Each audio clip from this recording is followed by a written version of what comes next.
ಪೂಜ್ಯಾಯ ರಾಘವೇಂದ್ರಾಯ ಸತ್ಯಧರ್ಮರತಾಯ ಚ ಭಜತಾಂ ಕಲ್ಪವೃಕ್ಷಾಯ ನಮತಾಂ ಕಾಮಧೇನವೇ. ನಮ್ಮ ಪೂಜ್ಯಾಯ ಗುರುಗಳಾದ ರಾಘವೇಂದ್ರ ಸ್ವಾಮಿಯ 431ನೇ ವರ್ಧಂತಿ ಉತ್ಸವವು ಇದೇ 24/2/2026 ಮಂಗಳವಾರದಂದು ನಮಗೆ ಬಂದಿದೆ. ಇದು ರಾಯರ ಜನ್ಮದಿನ. ಇದನ್ನು ಪ್ರತಿ ವರ್ಷ ಫಾಲ್ಗುಣ ಮಾಸ ಶುಕ್ಲ ಪಕ್ಷದ ಸಪ್ತಮಿಯಂದು ಆಚರಿಸಲಾಗುತ್ತದೆ.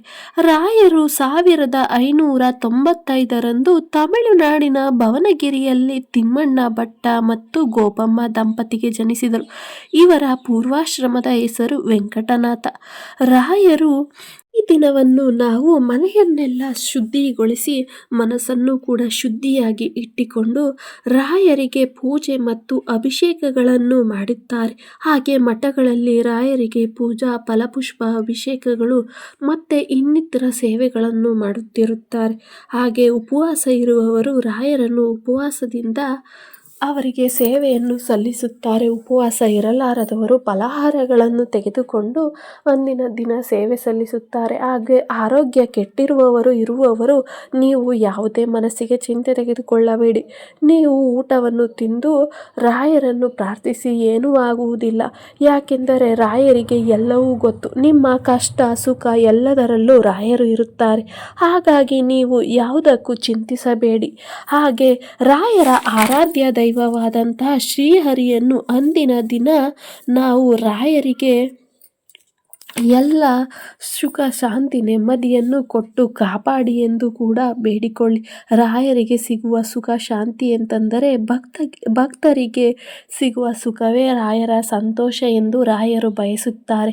ಹಾಗೆ ರಾಯರು ನಮ್ಮ ಕಲ್ಪವೃಕ್ಷ ಕಾಮಧೇನು. ಹಾಗೆ ನಮಗೆ ಕಲಿಯುಗದಲ್ಲಿ ಎಲ್ಲ ಕಷ್ಟಗಳನ್ನು ನಿವಾರಿಸುತ್ತಾ ಬರುತ್ತಾರೆ. ಹಾಗೆ ಅವರಿಗೆ ಇಷ್ಟವಾದ ಕೆಲಸಗಳನ್ನು ಅಂದಿನ ದಿನ ನಾವು ಮಾಡಿದರೆ ರಾಯರಿಗೆ ತೃಪ್ತಿಯಾಗುತ್ತದೆ. ನನ್ನ ಭಕ್ತರು ಮತ್ತು ನನ್ನ ಭಕ್ತರನ್ನು ಮಕ್ಕಳಾಗೆ ಕಾಣುವ ರಾಯರಿಗೆ ನನ್ನ ಮಕ್ಕಳು ಎಷ್ಟು ಒಳ್ಳೆಯ ಕೆಲಸಗಳನ್ನು ಮಾಡುತ್ತಿದ್ದಾರೆ ನನ್ನ ವರ್ಧಂತಿ ಉತ್ಸವದ ದಿನದಂದು ಎಂದು ಅಂದುಕೊಳ್ಳುತ್ತಾರೆ. ರಾಯರಿಗೆ ಪ್ರಿಯವಾಗುವ ಕೆಲಸಗಳೇನೆಂದರೆ ನಿಮ್ಮ ಕೈಲಾದಷ್ಟು ಅನ್ನದಾನವನ್ನು ಹಸಿದವರಿಗೆ ಮಾಡಿ, ಹಾಗೆ ಅನಾಥಾಶ್ರಮಗಳಿಗೆ ದಾನವನ್ನು ನೀಡಿ, ಹಾಗೆ ಕಷ್ಟದಲ್ಲಿರುವವರಿಗೆ ಸಹಾಯವನ್ನು ಮಾಡಿ.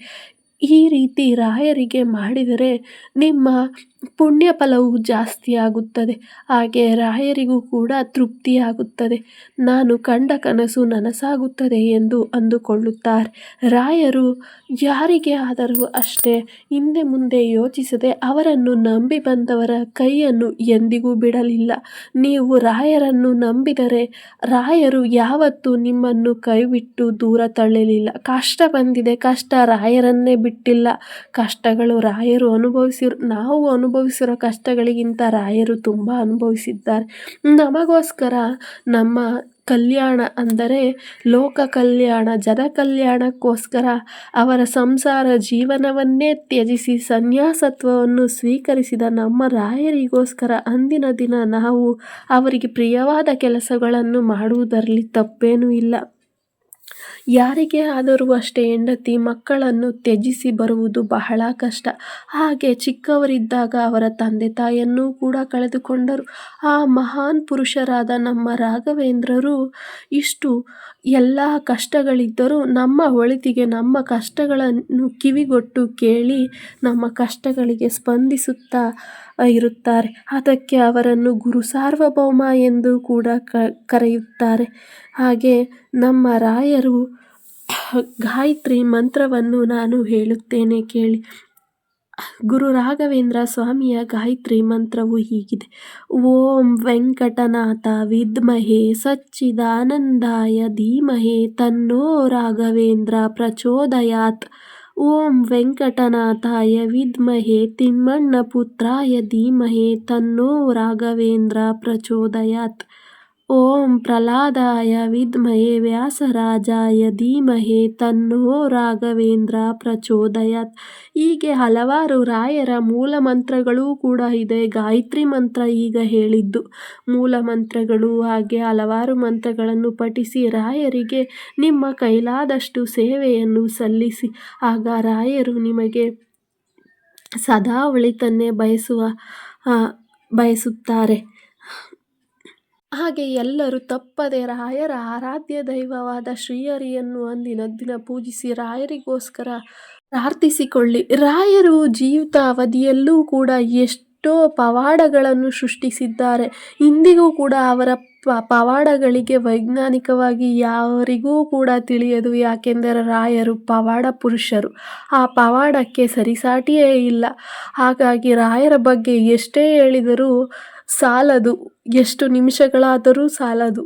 ಹಾಗೆ ರಾಯರನ್ನು ತುಂಬ ಭಕ್ತಿಯಿಂದ ಆರಾಧಿಸುವ ಭಕ್ತಾದಿಗಳೆಲ್ಲರೂ ಅಂದಿನ ದಿನ ಯಾವುದೇ ರೀತಿಯ ಮಾಂಸಾಹಾರವನ್ನು ದಯವಿಟ್ಟು ಸೇವನೆ ಮಾಡಬೇಡಿ.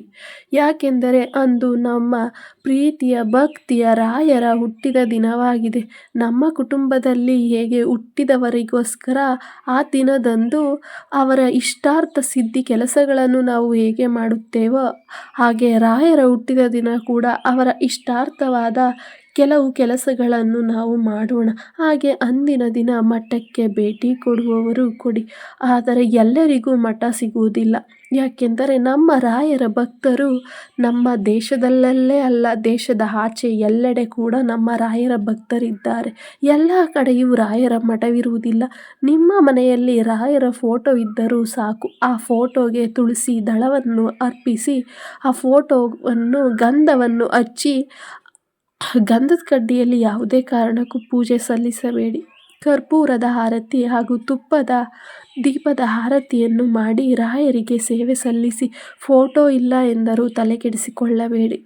ಯಾಕೆಂದರೆ ರಾಯರು ತುಳಸಿಯ ರೂಪದಲ್ಲಿಯೇ ಎಲ್ಲರಿಗೂ ಕಾಣುವರು. ಆ ತುಳಸಿ ದಳವನ್ನು ಕೂಡ ತಂದಿಟ್ಟು ರಾಯರೆಂದು ಪೂಜಿಸಿ. ಹಾಗೆ ರಾಯರ ಆರಾಧ್ಯ ದೈವ ಶ್ರೀಹರಿಯನ್ನು ಕೂಡ ಪೂಜಿಸಿ. ರಾಯರಿಗೆ ಕಲ್ಲು ಸಕ್ಕರೆ ಅಥವಾ ಸಜ್ಜಿಗೆಯ ಪ್ರಸಾದವನ್ನಿಟ್ಟು ಪೂಜೆ ಮಾಡಿ. ನಿಮ್ಮ ಕೈಲಾದ ರೀತಿಯಲ್ಲಿ ಪೂಜೆ ಸಲ್ಲಿಸಿದರೆ ಸಾಕು ನಮ್ಮ ರಾಯರಿಗೆ.